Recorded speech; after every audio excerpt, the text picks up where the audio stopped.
सरकारी नौकरी से जुड़ी बहुत बड़ी खबर। बड़े बदलाव की तैयारी सरकारी नौकरी में। चयन के बाद पहले 5 साल तक संविदा पर तैनाती होगी और 5 साल बाद ही मौलिक नियुक्ति की जाएगी। बेरोजगार को अब तो खुलकर रोड पे आ जाना चाहिए यार, मतलब एकदम हद कर देते हैं लोग यार। अगर आज आप अपने हक की लड़ाई, आज आप अपने अधिकार के लिए अगर नहीं जागे, नहीं खड़े हुए, अगर समूह ख और ग की भर्ती में बड़े बदलाव की तैयारी है प्रदेश सरकार की। अगले 5 साल तक ज्वाइनिंग के 5 साल तक संविदा पर तैनाती। दोस्त इतना शेयर करो, हर भाई तक पहुंचाओ। अब हमें वो मुहिम फिर से उठा लेनी है। एक बार उस मुहिम को दोबारा जिंदा करना है। संतोष शर्मा हमारे साथ हैं। संतोष, ये बहुत बड़ा चेंज होगा, बहुत बड़ा बदलाव होगा, क्या जानकारी मिल रही है आपको? देखिए, बिल्कुल उत्तर प्रदेश सरकार अब सरकारी नौकरी की शुरुआत उत्तर प्रदेश में संविदा से शुरू करने जा रही है। यानी कि अगर उसको उत्तर प्रदेश में समूह ख और ग में नौकरी करनी होगी तो पहले 5 साल तक टेम्परेरी बेस पर काम करना होगा, संविदा के तौर पर काम करना होगा, जिसमें उसका मूल्यांकन किया जाएगा कि वो कैसा काम करता है, उसका परफॉर्मेंस रिपोर्ट जिस तरीके से तैयार की जाएगी, उसके बाद उसको परमानेंट किया जाएगा।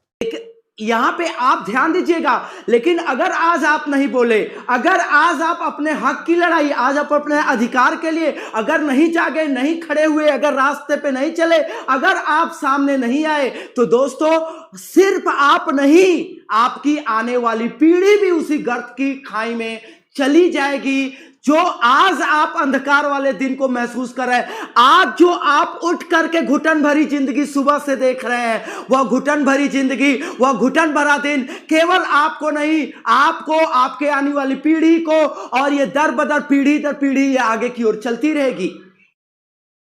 दोस्तों, ये परिवर्तन, ये बदलाव क्यों नहीं किया जा रहा है ऐसे जगहों पर जहां से शासन सत्ता नीतियों का निर्धारण किया जा रहा है? मैंने इसके पहले भी ये बात रखा था ना कि नीतियां एसी में बैठे हुए लोग जो यहां पर बंद चार दीवारी में जिंदगी भर पैदा हुए, एसी में जिंदगी जिए, एसी में, एसी गाड़ी में बैठ करके ऑफिस गए, उनको नहीं पता है कि धूल भरी हवा क्या होती है। वो किसानों के लिए नीतियां बना रहे हैं, जिनको यह नहीं पता कि चीनी की खेती की जाती है या गन्ने की खेती की जा रही है, वो गन्ना किसानों के लिए अवसर के बारे में बात कर रहे हैं। दोस्तों, ये कैसे चलेगा? ये कैसे चलेगा कि एक ऐसा तबका, एक ऐसा वर्ग आने वाले भविष्य का निर्माण कर रहा है जो देश के भविष्य से रूबरू ही नहीं है, जिसको पता ही नहीं है कि क्या सच है, क्या गलत है, जीवन की असली सच्चाई क्या है। दोस्तों, उनके यहां ऐसे नेता, मंत्री, अधिकारी ऐसे बनते हैं जैसे लगता है मां बाप की जागीर है, लेकिन एक गरीब परिवार का बेटा एसडीएम बन जाता है, उस क्षेत्र के लिए पूरी की पूरी क्या बनती है, मिसाल बन जाती है। लेकिन अब कैसे मिसाल बनेगी जब इस तरीके के कठोर कदम उठाए जाएंगे? आप क्या सपना लेकर के आने वाली पीढ़ी के लिए मुंह दिखाएंगे कि हां, हमने 10 साल तो मेहनत किया था लेकिन सरकार ने साथ नहीं दी, नीतियां बदल गई। क्या आने वाले दिनों में सिर्फ यही उपहास के साथ आप जीवन जीना चाहते हैं? नहीं, अब ये वक्त है, अब आपको जागना पड़ेगा, अब आपको उठना पड़ेगा, अब आपको अपने अधिकार की लड़ाई लड़नी पड़ेगी, अब आपको अपनी मांगों को मनवाना पड़ेगा। दोस्तों, ये संविधान, ये भारत का संविधान अधिकार देता है हमको अपनी बातों को कहने का, और अगर वो सकारात्मक बातें हैं तो हम उसको कहने के लिए, हम उसको मनवाने के लिए अपनी पूरी जोर लगा देंगे। उसके लिए मुझे कोई भी खमियाजा भुगतना पड़े। जैसा सरकार ने कहा, जैसा सर ने अभी थोड़ी देर पहले कहा कि कंगना रनौत ने सरकार के खिलाफ आवाज उठाई, उनके घर पर बुलडोजर चल गया। हम नहीं परवाह करते हैं किसी ऐसी चीजों का, हम अपने भाई बहनों के लिए आवाज उठाएंगे। महोदय, आप सुन लीजिए, देश का युवा जाग गया है, देश का युवा अपने अधिकारों को पहचानता है, देश का युवा अपने हक की लड़ाई के बारे में जानता है, देश का युवा अब आगे आने के लिए तैयार है। अब ये मनमानी बिल्कुल नहीं चलेगी, अब इस प्रकार की मनमानी हम बिल्कुल नहीं सहेंगे। महामहिम उस युवा की क्या गलती है जो आंखों में सपना सजा करके सुबह से शाम कर देता है, पूरी जवानी किताबों में खोया हुआ है और पता लगा एग्जाम के बाद उसको मिलता है क्या, वो ठगा ठगा महसूस करता है। महोदय, मैं आपसे पूछना चाहता हूं कि यहां पे प्रमुख रूप से शिक्षाविद, बड़े समाज सुधारक, सबके द्वारा यह कहा गया है कि देश का युवा, देश की जवानी जिधर चलती है देश उधर चलता है। अगर देश का युवा बदल जाए, अगर देश का युवा विकास के रास्ते पर चले तो देश को विकासशील देश से विकसित राष्ट्र बनने में देर नहीं लगता है। महामहिम ये युवा अपने लिए रोजगार के लिए लाठी डंडा, मतलब प्रदर्शन करे, लाठी डंडा खाए, उसके बाद न्यायालय जाए, न्यायालय में 5 साल को वैकेंसियां पेंडिंग हो और उसके बाद ये युवा आप उम्मीद करते हैं हम राष्ट्रगुरु बनने जा रहे हैं। अरे लानत है ऐसे राष्ट्रगुरु पर। जहां का युवा अपनी तैयारी छोड़ करके वो पता करता है कि हमारी सुनवाई कब हुई, हमारे पक्ष में हो रही नहीं, क्या कोई इसमें गड़बड़ी तो नहीं किया जा रहा है।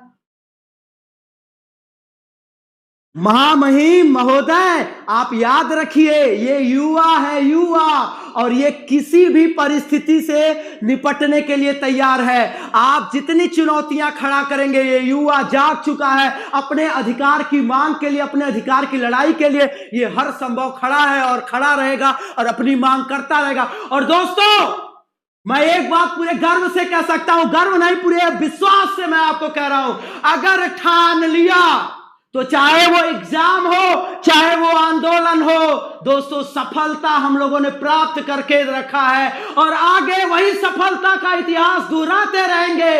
कोई माइकलाल नहीं है जो हमारी इस मुहिम को कमजोर कर दे, लेकिन हां, उस मुहिम के लिए वही उबलता खून चाहिए, वही उबलता जोश चाहिए, वही उबलता यहां पर वही रवानी चाहिए, वही रवानगी चाहिए, वही दीवानगी चाहिए। दोस्तों, जरा एक बार आप ये सोचिए, एक के बाद एक कदम आगे बढ़ता चला जा रहा है, एक के बाद एक कदम आगे की ओर सरकार आपके खिलाफ बढ़ाती चली जा रही है। क्या हमारे आपके द्वारा किया गया मुहिम क्या सरकार के लिए पर्याप्त है?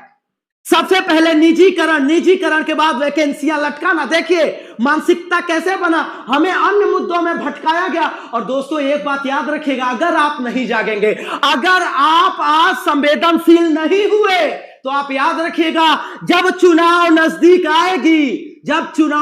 आएगा तो ये सरकार ऐसा माहौल बना देगी, पूरी दुनिया, पूरी भारत की हम बात कर रहे हैं, पूरा भारत संवेदना के साथ सरकार के साथ खड़ा होगा। नहीं, देश की बात है, नहीं, देश का केवल एक हित अब से होगा और वो है युवा का भविष्य। मैंने आपसे पिछले दिनों ये बात की थी कि मानवाधिकार की रिपोर्ट कहती है कि मारे गए, पूरे विश्व की मैं बात कर रहा हूं, केवल भारत की नहीं, मारे गए आतंकवादियों में 90% से ज्यादा आतंकवादी जो थे वो अच्छे IITs, अच्छे फेमस यूनिवर्सिटी के जो है कि इंजीनियर थे, उसके डॉक्टर थे, अच्छे मैनेजमेंट के लोग जाते हैं। ये युवा जो देश के विकास में उसकी जवानी लगनी चाहिए, उसकी वो जो उसका बौद्धिकता है वो देश के विकास में लगना चाहिए। वो कौन सा कारण है, वो कौन सा ऐसा जो है कि समस्या है जो युवा देश के विनाश में लगा रहा है, आतंकवादी बनने में, गलत कदम उठाने में लगा रहा है? अरे दोस्तों, आपको यह जानना पड़ेगा। देखिए सरकार की खामोशी, सरकार के इस प्रकार के उठाए गए ढेर सारे कदम, ये खामोशी और ढेर सारे उतावलेपन वाले कार्य हमें हमारे रोजगार, हमारे जरूरत, हमारे ऐसे जो हमारे विकास के लिए होना चाहिए मुद्दों से भटकाती रही है। अब ये मुहिम तभी रुकेगी, अब ये मुहिम तभी ठंडा होगी जब आकर के कहना हो पड़ेगा, मेरे देश के युवाओं, अब मन की बात, देश के जनता के साथ आपने बहुत खिलवाड़ किया, अब आकर के आपको यह संबोधन देना पड़ेगा। युवाओं के लिए आप क्या कर रहे हैं, कौन सी ऐसी धरातली कार्य है जो, अब देखिए आप आगे क्या करेंगे, आप हमें लॉलीपॉप देंगे,